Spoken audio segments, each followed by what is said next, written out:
하나님의 말씀 사도행전 12장 5절에서 11절 말씀입니다.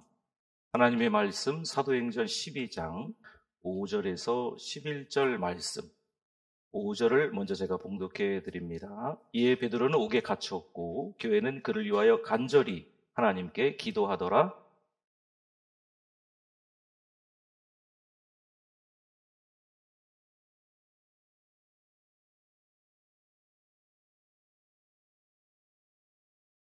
호련히 주의 사자가 나타나매 옥중에 광채가 빛나며 또 베드로의 옆구리를 쳐 깨워 이르되 급히 일어나라 하니 쇠사슬이 그의 손에서 벗어지더라.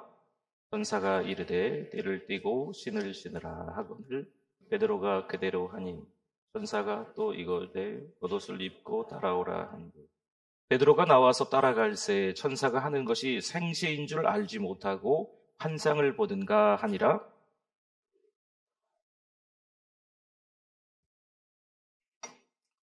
저절로 열리는지라. 나와서 한 거리를 지나매 천사가 곧 떠나더라. 같이 읽습니다. 이에 베드로가 정신이 들어 이르되 내가 이제야 참으로 주께서 그의 천사를 보내어 나를 헤롯의 손과 유대 백성의 모든 기대에서 벗어나게 하신 줄 알겠노라 하여 아멘. 오늘 잘 나오셨습니다. 우리 옆에 분들 또 앞뒤 분들 보시고 우리 반갑게 한번 인사하겠습니다. 잘 오셨습니다. 은혜 많이 받으세요.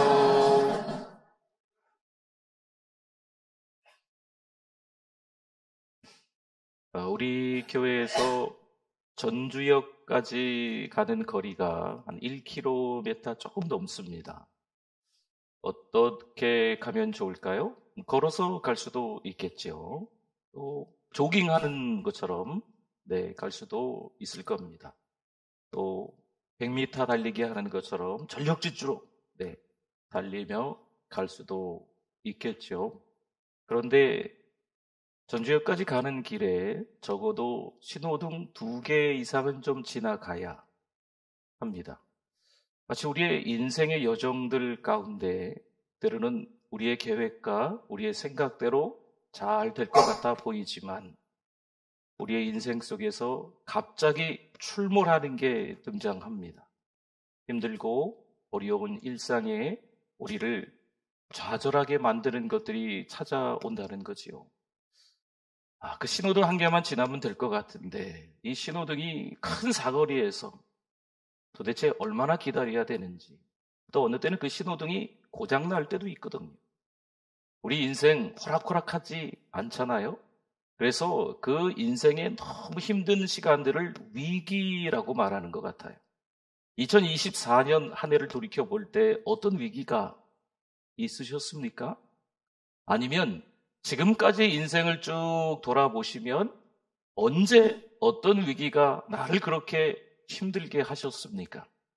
그 위기 가운데 절망했던 분들도 아마 있지 않으실까 생각합니다.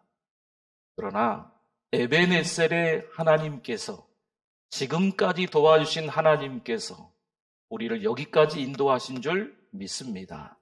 하나님의 은혜로 하나님의 손 꼭 붙잡고 여기까지 오신 우리들인 줄 믿습니다. 오늘 사도행전 12장에 보면요, 여러 가지 핍박들이 좀 나와요. 헤롯의 교회의 핍박들이 있는데 그 핍박 가운데 야고보가 순교하고 베드로가 감옥에 갇히는 그런 장면들이 나오고 있습니다. 그런 위기 가운데 교회가, 신자들이 절망하고 포기하는 게 맞는지, 아니면 또 무엇인가를 해야 될 텐데 그것을 하고 있는지 한번 살펴보려고 합니다. 2차 세계대전 때 영국의 윈스턴 처칠은 전쟁의 한복판에서 국민들에게 이렇게 외쳤다고 하네요. 우리가 가진 최고의 무기는 바로 기도입니다. 런던이 폭격당하고 모두가 두려움 가운데 있을 때 교회가 문을 열고 사람들이 무릎 꿇고 기도할 수 있도록 했다는 거죠. 하나님께 간절히 부르짖는 그들의 기도는 영국이 전쟁을 극복하는 데 큰 힘이 되었습니다. 여러분, 기도는요, 절망 가운데서도 희망을 일으키는 도구인 줄 믿습니다. 누구나 다 절망하는 거지요. 누구나 다 그 인생을 포기할 것처럼 보이는 거지요. 그 지경 되면 그럴 수 있어 라고 이야기하는데 이건 위로가 되는 말이 사실 아닙니다. 오히려 그때 우리는 뭘 해야 된다고요? 기도해야 될 줄 믿습니다. 사도행전 12장은요, 초대교회가 신앙의 기초를 다지는데 아주 중요한 전환점이 되는 곳입니다. 베드로의 구출 사건은 교회의 신앙을 더욱 굳건히 세울 뿐 아니라 복음이 유대인 중심에서 이방인에게로 확대되는 그런 장면들의 어떤 브릿지, 다리 역할을 하는 게 이 12장의 말씀입니다.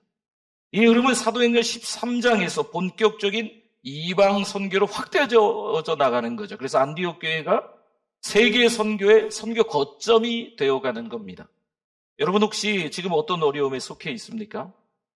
한 해를 돌이켜보면 말 못할 만한 어떤 사정들이 있으십니까? 그 언젠가 인생의 어떤 시간들을 좀 떠올려보면 정말 죽을 것 같았는데, 너무 힘들었는데 라고 하는 어떤 기억이 생생하게 떠오르십니까? 우리도 초대교회처럼 기도로 나아가야 할 때인 줄 믿습니다. 오늘 말씀을 통해서 하나님께서 위기 가운데서 어떻게 우리의 삶을 역전시키시는지 잘 보여주고 있어요. 보세요. 베드로는 감옥에 갇혔어요. 사슬에 묶여 있어요. 헤롯은 그를 처형하려고 합니다. 여러분, 이걸 절망이라고 하는 거예요. 다른 방법이 없는 거죠. 사방이 막혀 있는 거죠. 근데 그때 교회가 뭘 했을까요? 기도를 쉬지 않고 하는 아름다운 모습이 보여집니다. 5절을 한번 볼까요? 이에 베드로는 옥에 갇혔고 교회는 그를 위하여 간절히 하나님께 뭐 하더라? 기도하더라. 아멘. 단순히 형식적인 기도가 아닙니다. 남들 기도하니까 나도 기도하는 거야. 교회 왔으니까 그저 잠깐 눈 감고 눈 뜨는 거야. 남들 다 교회 식당에서 밥 먹을 때 기도하대. 저 나도 잠깐 눈 감았다 뜨는 거지. 여러분, 이런 형식적인 기도를 이야기하는 게 아닙니다. 여기서 말하는 기도는 간절함이 담긴 절박하게 하나님을 찾는 기도를 이야기하고 있습니다. 절망 속에서 기도한다는 것은 아시죠? 쉬운 일이 아닙니다. 하지만 성경은 우리가 가장 연약할 때 오히려 하나님께 나아갈 것을 권면합니다. 빌립보서 4장 6절에서 이렇게 말씀해요. 아무것도 염려하지 말고 다만 모든 일에 기도와 간구로 너희 구할 것을 감사함으로 하나님께 어떻게 하라? 아뢰라, 기도해라. 할렐루야. 기도해야 될 때인 것을 잘 찾으셔야 돼요. 우리 가정이 기도해야 될 때인지 잘 아셔야 돼요. 이 전주를 위해서 기도할 때인지, 이 나라와 민족을 위해서 기도할 때인지 잘 아셔서 기도해야 되는 겁니다. 기도는 단순히 우리의 감정을 쏟아내는 행위가 아닙니다. 때로는 기도할 때 보면 한탄만 하다가, 신세 한탄만 하다가, 에고 하다가 눈물 흘리시다 그냥 집에 가시는 경우가 있어요. 물론 C.S. 루이스가 그런 말도 했어요. 현재 내 마음의 상태를 그대로 올려드리는 게 기도다라고 이야기도 했어요. 충분히 그게 이해가 됩니다. 하지만 기도하면서 성령 하나님의 만져주심을 경험해야 될 줄 믿습니다. 여러분, 하나님 앞에서 우리의 감정을 그대로 올려드릴 수도 있지만 성령이 역사하시면요, 그 기도가 바뀌어요. 그 기도가 염려하는 기도가 아니고 하나님께 맡기는 기도로 바뀌는 줄 믿습니다. 여러분, 이게 기도입니다. 우리가 기도할 때 하나님은요, 우리의 연약함을 아시고 우리의 필요를 채워주시는 줄 믿습니다. 로마서 8장 26절에서 이와 같이 성령도 우리의 연약함을 도우시나니 우리는 마땅히 기도할 바를 알지 못하나 오직 성령이 말할 수 없는 탄식으로 우리를 위하여 친히 뭐 하신다고요? 간구하시느니라, 기도하시느니라. 성령께서 우리를 위해서 친히 기도해 주시는 줄 믿습니다. 교회의 기도는요, 베드로가 처한 절망적인 상황에서 큰 변화를 가져옵니다. 그들은 포기하지 않고 간절히 기도합니다. 마치 구약의 다니엘처럼 말이죠. 여러분, 구약의 이 다니엘을 기억하십니까? 다니엘은요, 총리였어요. 나라의 법이 어떻게 바뀌었는지, 어떤 상황 가운데서 이 법을 어기면 사자굴에 던져지는지 이미 총리인 그가 보고를 받았고 알고 있습니다. 그러나 여전히 그가 하던 것은 뭐였습니까? 기도였어요. 여러분, 오히려 나라가 시끄러울 때 우리가 해야 될 게 뭐가 있을까요? 기도예요, 기도. 우리 잘 하시는 말씀들 있잖아요. 기도만이 살 길이다. 기도해야 될 때를 놓치지 마시기를 바랍니다. 분명히 하나님께서 다니엘을 보호하셨고 영광 받으시는 계기가 된 거예요. 누가 보기에는요, 다니엘이 사자굴에 던져졌대. 보이는 건 그 정도일 수 있지만 하나님은 사자 입을 봉하시고 사자굴에서 멀쩡히 다니엘이 나온 줄 믿습니다. 여러분, 이건 하나님의 은혜고 하나님의 역사입니다. 2024년이 다 지나가는 이때쯤에 여러분은 지금 어떤 문제를 가지고 하나님 앞에 나오셨습니까? 하나님 앞에 기도하는 제목들이 어떤 게 있을까요? 자녀 문제, 아니면 돈 문제, 건강 문제, 아니면 직장 문제, 또 어떠한 문제들을 가지고 하나님 앞에 지금 이 시점에 기도하고 계십니까? 기도하려고 하는데 가장 방해가 되는 것은 무엇일까요?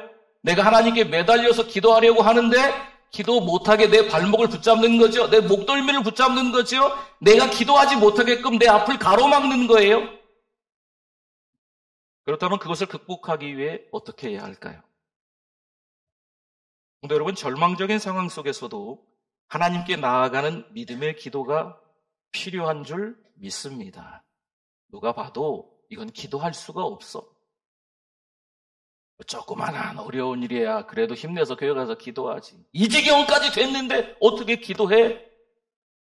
그 지경에서도 뭐 해야 된다고요? 절망적인 상황이 왔어도 하나님을 만나야 될 줄 믿습니다. 아프리카 선교사가 원주민들과 함께 강을 건너려고 합니다. 그런데 이 원주민이 대뜸 자기도 들기 힘든 큰 무거운 돌을 이 아프리카 선교의 가슴 안에 주는 거지요.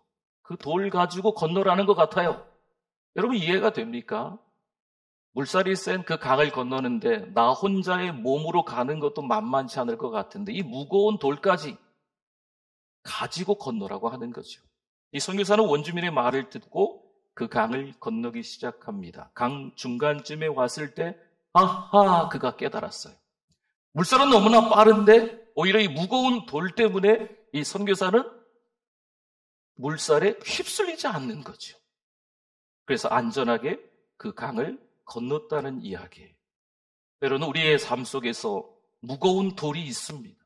하나님, 이것만은 좀 해결해 주시면, 내 인생에서 이것만은 좀 해결해 주시면 좋겠어. 2024년을 보내면서 이것만은 하나님이 좀 응답하시면 나 좀 숨통이 들 것 같습니다. 나 좀 살 것 같습니다. 이런 기도 제목이 이 무거운 돌이라는 게 있다는 거죠. 잘 기억하십시오. 절망적일 수 있습니다. 하지만 그것 때문에 하나님은 우리를 뭐하게 만드신다고요? 기도하게 만드시는 거예요. 하나님께 나올 수 있도록 만드시는 거죠. 무거운 돌을 어마어마하게 내 힘으로는, 내 노력으로는 해결할 수 없는 그 무거운 돌덩어리를 가지고 하나님 앞에 나와서 기도의 사람이 되는 줄 믿습니다. 하나님은 교회의 기도에 응답하셔서 천사를 보내 베드로를 구출하십니다. 베드로는 감옥에서 자고 있었지만 천사는 그를 깨우고 사슬을 벗기며 감옥 밖으로 이끄는 장면이 나와요. 7절 한번 볼까요? 호련히 주의 사자가 나타나매 옥중에 광채가 빛나며 또 베드로의 옆구리를 쳐 깨워 이르되 급히 일어나라 하니 쇠사슬이 그 손에서 벗어지더라. 아멘. 이 장면은 우리에게 하나님이 얼마나 강력하게 역사하시는지, 여러분, 하나님 앞에 기도할 때 비상시국에 역사하시는 특별한 기도 응답이 있더라고요. 아, 이건 안 되는 것 같아. 근데 하나님 앞에 기도하면 하나님께서 전혀 우리가 이해가 안 되는, 우리의 생각으로, 우리의 계획으로는 도무지 해석이 안 되는 그 길을 열어주시는 줄 믿습니다. 여러분, 지금까지 신앙생활을 하면서 그러한 경험들이 우리 가운데 있지 않습니까? 그런 은혜, 그런 하나님의 사랑을 신뢰하실 수 있기를 바랍니다. 11절 한번 볼까요? 11절에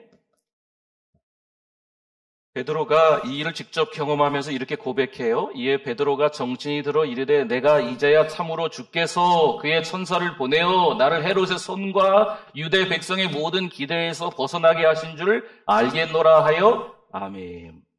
이 말씀에서 헤롯의 손과 유대 백성의 모든 기대라는 말이 있어요. 이게 무슨 말이냐면요. 당시 유대 사회에서 베드로와 교회를 반대하던 사람들 이야기입니다. 이 사람들은 베드로가 빨리 처형되기를 손꼽아 기다리고 있는 거예요. 학수고대하고 있는 거예요. 그들의 기대라는 겁니다. 헤롯은 정치적 목적을 위해서 베드로를 체포했고 유대 지도자들과 민중들은 그의 죽음을 지지하며 교회의 쇠퇴를 기대했습니다. 그러나 하나님의 계획은 같았다? 아니, 달랐습니다. 하나님은 베드로를 구출하심으로 인간의 악한 계획을 무너뜨리고 교회를 더 굳건히 강하게 만드신 줄 믿습니다. 분명 누가 뭐라 해도 이건 교회의 위기였어요. 교회를 핍박하는 헤롯, 야고보가 순교합니다. 베드로마저도 감옥에 갇힙니다. 이건 교회가 쇠퇴, 아니 교회가 사라질 수도 있는 절체절명의 위기였어요. 하지만 하나님의 역사는요, 역전되게 만드시는 줄 믿습니다.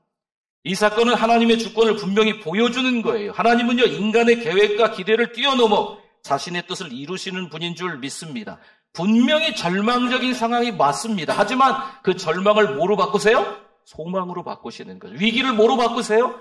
기회로, 전환점으로 바꾸시는 하나님이신 것을 깨닫기를 바랍니다. 예레미야 33장 3절에서 너는 내게 부르짖으라 내가 내게 응답하겠고 내가 알지 못하는 크고 은밀한 일을 내게 보이리라. 아멘. 기도하는 저 여러분들이 되실 수 있기를 바랍니다. 하나님은 우리의 기도를 들으시고 우리가 사실 이해되지 않는 그 초월적인 방법으로도 역사하시는 하나님인 것을 깨닫기 바랍니다. 요한복음 14장 13절 14절에도요. 너희가 내 이름으로 무엇을 구하든지 내가 행하리니 이는 아버지로 하여금 아들로 말미암아 영광을 받으시게 하려 함이라. 내 이름으로 무엇이든지 내게 구하면 내가 어떻게 하신다고요?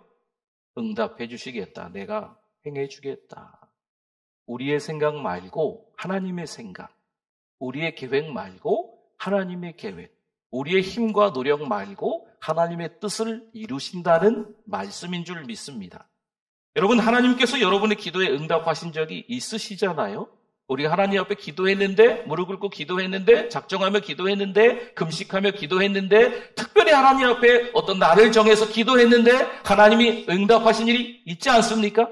여러분, 그 날을 기억하면서 기도하실 수 있기를 바랍니다. 하나님은 그 하나님이세요. 요즘엔 기도하는데 하나님이 응답 안 하시는 것 같아요. 여러분, 사실 그것도 기도의 응답 중에 하나입니다. 내가 기도만 하면 생각만 하면 이상하리만치 다 그대로 되는 것 같아요. 그것도 하나님의 응답이지만 어떤 때는 내 계획과 내 생각이 완전 꽝이 되는 거죠. 하나님이 좋으시나? 주무시나? 어디 가셨나? 하나님은 왜 이렇게 침묵하시지? 그러나 여러분 실망하지 마십시오. 낙심하지 마십시오. 그것도 하나님께서 우리를 사랑하셔서 그 기도를 지금 멈추고 그 응답을 멈추게 만드시는 거예요. 그것도 기도 응답의 한 가지라는 거죠. 베드로의 구출은요, 단순히 한 사람의 생명을 구한 사건이 아닙니다. 이것은 하나님의 복음 전파 계획이 어떤 박해 속에서도 멈추지 않음을 하나님이 잘 보여주고 있는 말씀이에요. 헤롯은 교회를 멈추려 하라 했지요. 하지만 하나님은 오히려 그 사건을 통해 교회를 더 굳건히, 강하게, 더 견고하게 만드시는 줄 믿습니다. 12장의 마지막 부분이요, 25절로 끝나는데 24절쯤에 가보니까 이런 말씀이 있어요. 지금 12장이 여러 가지 이제 많이 어려움이 있었어요.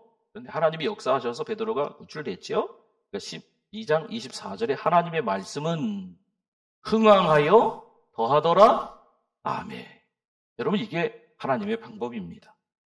하나님의 계획은 역사의 모든 순간에서 끊임없이 이어져 왔습니다. 기도의 거장, 기도의 사람, 대표적인 사람이 E.M. 바운주예요. E.M. 바운주. 그 E.M. 바운주는 그의 책과 삶을 통해서 하나님의 계획이 기도를 통해 지속된다라고 강조합니다. 기도는 하나님의 약속을 잘 가꾸어 마침내 결실을 맺게 한다, 이렇게도 말합니다. 기도를 하나님의 계획을 이루는 도구다, 이렇게도 말합니다.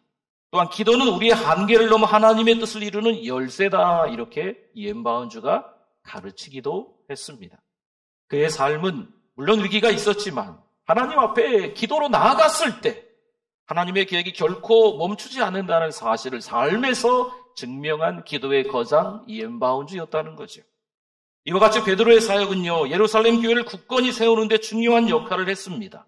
그리고 그 기반 위에 안디옥 교회가 복음 전파의 새로운 중심지가 세계 선교의 거점이 되는 거죠. 안디옥 교회는요, 베드로의 사역을 이어받아서 바울과 바나바를 선교사로 파송하며 복음을 세계로 더 확장시키는 그런 놀라운 교회가 된 줄 믿습니다. 그렇습니다. 하나님의 계획이 유기적으로 잘 이어지고 있음을 보여줍니다. 여러분이 최근 경험한 하나님의 인도하심을 기억해 보시기 바랍니다. 올 한 해 하나님이 어떻게 인도하셨는지, 연초에 뭘 기도하셨고 어떻게 응답받으셨습니까? 파릇파릇 새싹이 돋아나고 이쁜 꽃들이 이렇게 필 때, 그 봄에 어떤 기도를 하셨습니까? 많이 더워서 에어컨 들고 부채질했던 그때에는 무슨 기도를 하시고 어떤 응답을 받으셨습니까? 가을이 되어 낙엽이 떨어집니다. 그 낙엽을 밟으면서 사색에 잠겼던 그 시간, 그때는 어떤 기도를 하셨고 하나님이 어떻게 응답하셨을까요?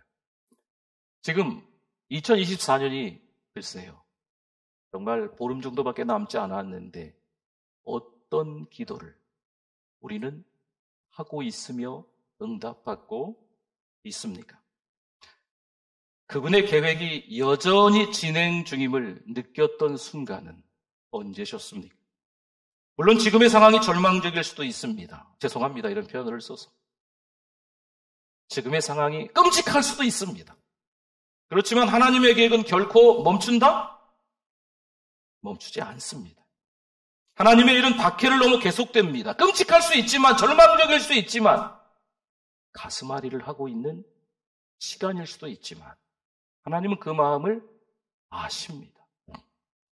이 믿음이 오늘 우리의 삶에도 필요한 줄 믿습니다. 출애굽기에서 이스라엘 백성이요, 홍해 앞에서 절망했어요. 앞에는 홍해, 뒤에는 애굽의 정예 부대. 출애굽을 하기는 했지만 이건 절망이죠. 꼼짝없이 죽을 수밖에 없는 거예요. 그러나 하나님은 이 홍해를 가르게 하셔서 그 홍해를 이스라엘 백성들이 건너간 줄 믿습니다. 요셉의 이야기도 마찬가지입니다. 그의 형들이 그를 팔아 넘겼을 때 모든 것이 끝난 것처럼 보였지만 하나님은 요셉을 통해서 그 이스라엘의 가족들을 다 구원하시는 거예요. 하나님의 계획은 멈춘다? 멈추지 않습니다. 우리가 생각하면 당장 발등에 불 떨어져가지고 절절매면서 불안하고 초조하고 걱정하고 있겠지만 하나님은 오히려 그것마저도 우리가 기도하게끔 만드는 도구로 사용하시고 하나님의 계획은 변함없이 과정 중에 있는 줄 믿습니다. 사랑하는 성도 여러분, 이제 말씀을 마무리하겠습니다. 사도행전 12장은요, 초대교회가 직면한 위기와 그 위기 속에서 하나님께서 일하신 방법을 놀랍도록 잘 보여주고 있는 아주 중요한 말씀입니다. 베드로가 감옥에 갇히고 교회가 절망적인 상황 속에서도 뭘 그치지 않았다고요? 기도를 그치지 않았다는 것이요. 여러분, 지금 우리가 우리 교회를 위해서, 또 여러분 가정을 위해서, 전주 땅을 위해서, 나라를 위해서 뭘 그치지 않아야 될까요? 기도를 그치지 않아야 될 줄 믿습니다. 이 사건은 단순히 베드로의 개인의 구출에 그치지 않아요. 초대교회 신앙을 더욱 굳건히 세우고 복음이 유대인을 넘어 이방인에게로 확장되는 하나님의 계획을 실현시키는 중요한 전환점이 된 것입니다.